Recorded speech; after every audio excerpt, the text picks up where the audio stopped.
What's going on guys? Don is here. And today, papakita ko lang sa inyo itong bago kong gawang handheld featherboard. But before anything else, hindi naman akong original na may gawa nito. Bali, dun to sa kaibigan natin from Japan, Tachi. Meron din siyang YouTube channel na Oyo56. You can go visit his channel, go check it out. Doon may mga gawa siya ng mga jigs, functional and beautiful jigs. I'll just put the link at the description para makita nyo agad kung paano niya ito ginawa. So basically, I started with just two scrap na mga retaso ko na mahogany wood. And then I just cut 30 degrees at each end. And then using the table saw, nagcut ako ng series ng mga slot dito para maging feather itsura niya.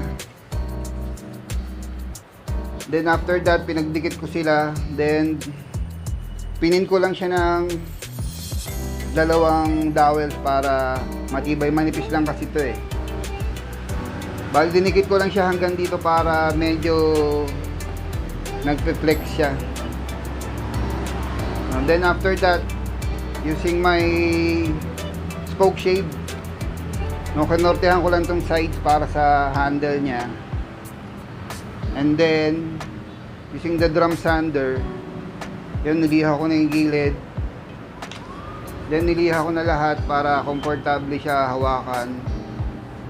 Then after that, tinapos ko na siya ng boiled linseed oil.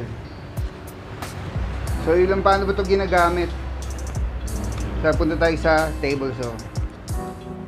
So guys, basically ito yung mag-act sa atin ng second push stick. Kasi for example, meron ako ditong push block. Kasi pag ginagamit ito, diba, kailangan ipipress mo pa to against the fence para hindi siya tumagilid. So eto, safety pictures din to para sa ganun. Kasi eto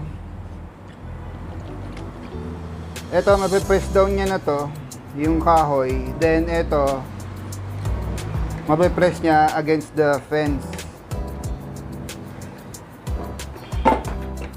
So safety feature din natin to. For example, ito yung blade. Imbis na hawakan natin ang kamay, ito na siya. Ngayon, pwede rin naman to sa ito yung isa pang push stick na pang-alalay na ganyan. O kung minsan, ito yung mga DIY lang natin na push stick. Pero mas maganda to pagka sa mga thin strips. For example, ito, i-rip natin to.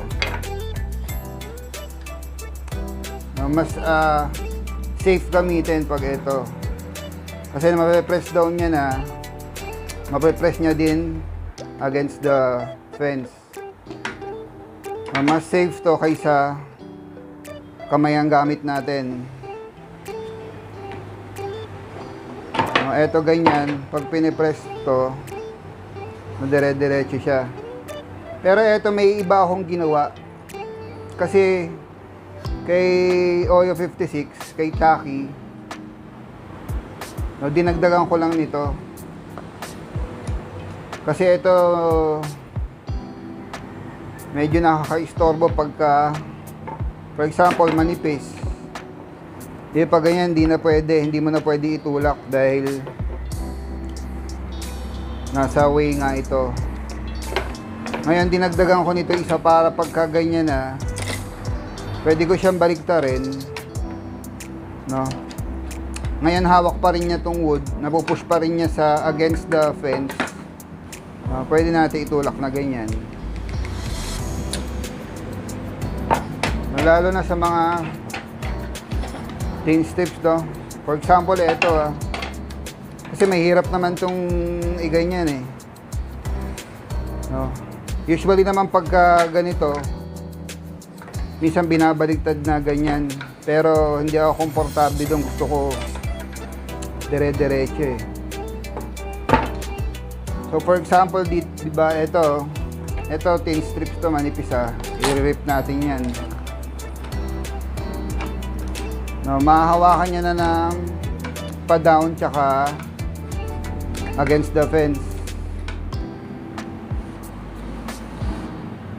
Then pag malapit na matapos, syempre hindi na naman pwede, may istorbo, babaliktarin ko lang.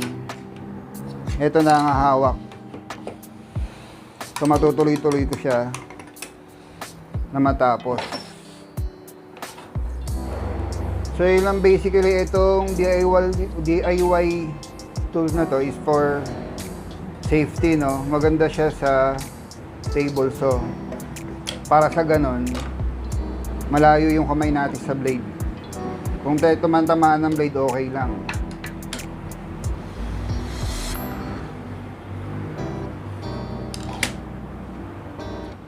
Well, I think that's what it, guys. Another DIY tools to keep you safe. And sana nagustuhan nyo. Hope you subscribe to my channel and see you in the next one.